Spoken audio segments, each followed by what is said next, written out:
Right now at 5, as Louisville looks for legislative action to curb the city's troubling violence levels, we're taking a closer look at neighboring states' gun laws. Thanks for joining us. I'm Shay McAllister. And I'm Doug Proffitt. The state of Indiana has had a red flag law in place for years now, seen by some as a national model for keeping guns out of the hands of those deemed dangerous to themselves and others. Under Indiana's red flag law, a judge can sign off on the seizure and hold off a gun as long as police can provide evidence that the individual has a likelihood of violence. Today, we talked with the former Floyd County, Indiana Sheriff Frank Loop. He says there are clear benefits with the law, but the proof can be complicated to get. Sometimes family members give us the information that we can act on, but a lot of times they don't have all of the things that protect that person's rights.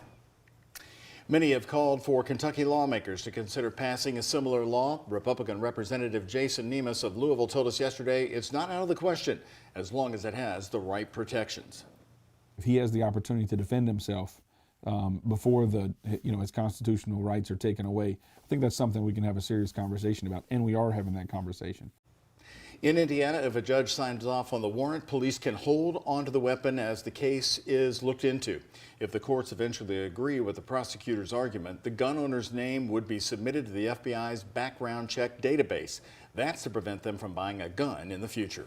And today, after 2 mass shootings in Louisville just in the last week, Morgan McGarvey, Louisville's representative in the United States House, spoke at a press conference held by House Democratic leaders, pleading with his colleagues for someone in the House to do something to stop gun violence across the nation. Take my word for it. Take the word for it from the other members of Congress who have suffered the same thing in their communities, where their communities are grieving and their friends and families and neighbors are grieving. Enough is enough. We have to do more to keep our communities safe, and doing nothing isn't working. We must. Well, joining us live right now is Louisville Mayor Craig Greenberg. We are pleased to have him with us for the next few minutes, as we do want to talk to you about both of the mass shooting tragedies we had within a week period. First, I want to start with Old National Bank. As you know, the shooter did leave behind a note. Can you tell us the contents of the note and what you have been told about a motive now a week later? So the police are still continuing the investigation, so I prefer not to get into the details on that. I am focused on the tragedy of that mass shooting, of the mass shooting that happened on Chickasaw Park on Saturday night, and really every act of gun violence that happens in our community, whether it's a mass shooting at a park, whether it's an individual shooting on a street corner, whether it's someone taking their life by gun for suicide. Each one of these acts is tragic and preventable. We can and should be doing more to prevent these tragedies from happening. Mayor, we know that you went to the scene at Chickasaw Park on that night. You went back the next day and you said we need to do more to make sure our parks are safer. You want more public safety measures. We've already seen more lights going up there. What are you thinking about implementing for this?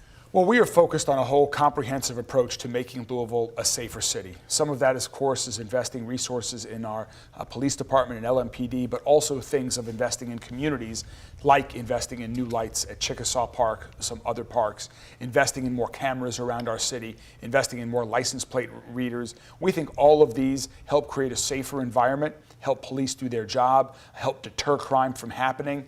And we also need to invest in people and neighborhoods, particularly people that have been overlooked for our entire lifetime, helping kids, long-term strategies like universal pre-K, opening community centers more so that young adults and teens have places to go after school and on weekends for more educational enrichment, athletic opportunities, so that they don't start hanging out with the wrong people and fall into a life of crime.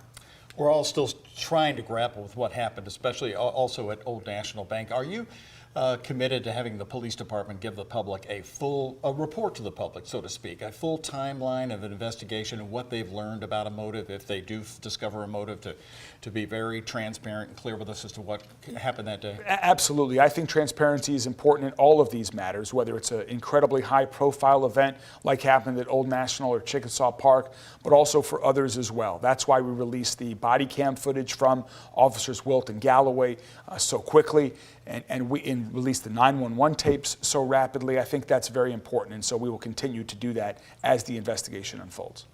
We know changing Kentucky gun laws has been a priority for you. You talked about it before you took office. You have been working on it throughout. And now you're talking to state lawmakers about what can be done here. Can you give us a transparent look at where do those conversations stand? Are you hearing about what could be coming down the pipeline on this? I'm cautiously optimistic as we stand here today. I've spoken with lawmakers from across the state, some here in Jefferson County, some in other parts, both Democrats and Republicans. Everyone wants to do something. That's the good news. There's also an open-mindedness to do much more that has been done in the past. We all agree that doing nothing is not an option. We have to do something. And so I'm trying to focus on what can make a meaningful difference here in Louisville and what can get the support in our state Senate and state House to really get passed. So maybe some local autonomy. Let us do things in Louisville to deal with our unique gun violence epidemic, whether that might be a waiting period for first-time gun buyers, whether that gives us the ability, we've spoken a lot about, our ability to destroy weapons that have been confiscated, illegal guns, weapons that have been used to commit crimes, so that guns like the assault weapon that was used to fire at officers and kill 5 people last week at Old National Bank are never used again to commit another crime. You just had a piece about red flag laws, or the things that we can do here locally or around the state so that people who shouldn't own guns don't have guns. And then we also need to focus on other mental health issues as well, and investing more in mental health resources to get people the help they need before they commit a crime. Talking about the incredible bravery of the Louisville Metro Police Department, we learned today that Officer Will, too, is still recovering after brain surgery, after being shot in the head at Old National Bank, now has pneumonia. Yeah. Part of the recovery, I guess, being on a ventilator. Your thoughts about that as he continues to try to pull through this? Yeah, Officer Wilt is still in critical condition. He's at the University Hospital. The good news is he is under great care with the doctors and nurses and medical team at the University Hospital. There's no better place for him to be. We are continuing to send our prayers to he and his family on a speedy recovery there. We'll continue to provide updates as they're made available. His family has had tremendous support from LMPD, from all of his colleagues, from our city government, and from our city. And I think that is helping them get through this as we continue to work for Officer Wilt's recovery. So back to that investigation, I just want to ask you, have you been told a motive that you just don't want to reveal right now? Do you know that we'll ever find one in the Old National Bank? I don't know if we'll ever find one or not. Doug, I've been focused on bringing our community together since these events of the past week. I've been focused on what we can do moving forward, how we can heal our city, how we can unite in love and support, and most importantly, action. And so that's been my area of focus. I will certainly get an update from LMPD on where the investigation stands, and we'll be providing an update as we have that. But given the events of that shooting, I've been more focused on where we go from here, given that horrible tragedy that I believe is preventable as we move forward in the future. All right, Louisville Mayor Craig Greenberg, thank you very much. Thanks for your continued work to try to bring the community together. You did so with the vigil at the Muhammad Ali Center. That was important for everybody to be able to come to. We were there, and we certainly saw a lot of tears and it meant to a lot of people. And we had a moving vigil Chickasaw Park on Sunday afternoon as well, which was, I believe, equally as important. I'm tired of vigils. I'm ready for action. Mayor, thank you so much. Let's check in now with meteorologist Christina San Juan.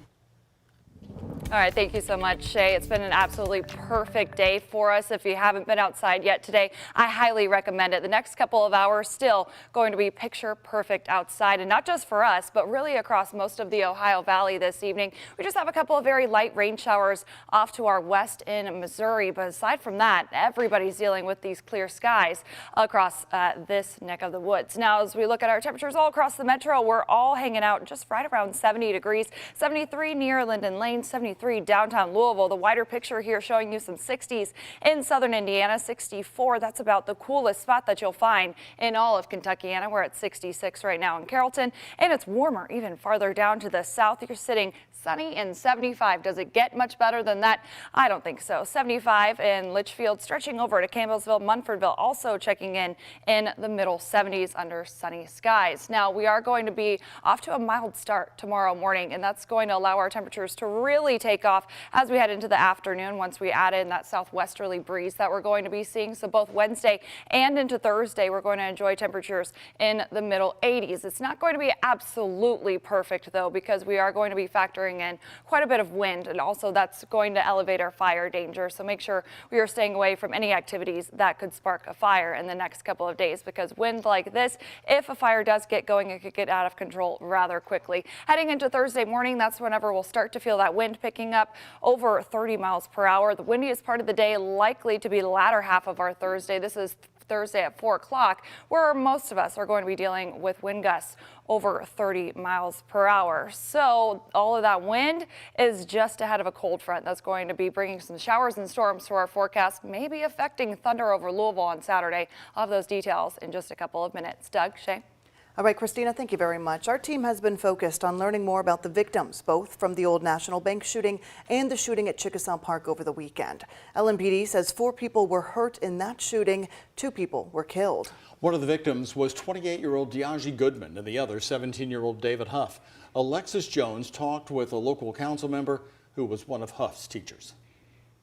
Just 3 days after the tragic shooting at Chickasaw Park, students and staff here at Breckenridge Metro High School returned to class with one person in mind. To Kamar Rashad, David Huff was more than just a student.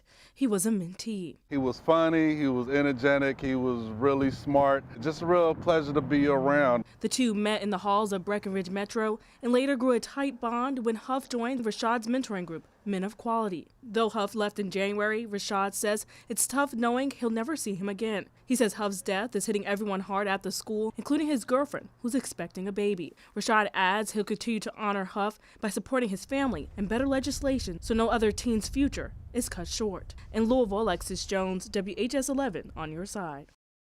Police say there were hundreds of people at Chickasaw Park on Saturday night during that shooting, but no one willing to talk with police about information on a possible shooter.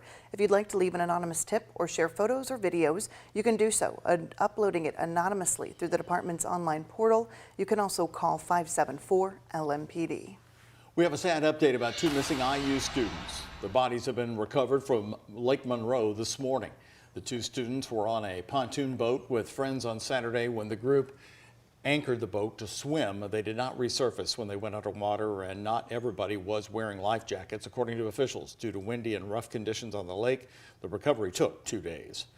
Kentucky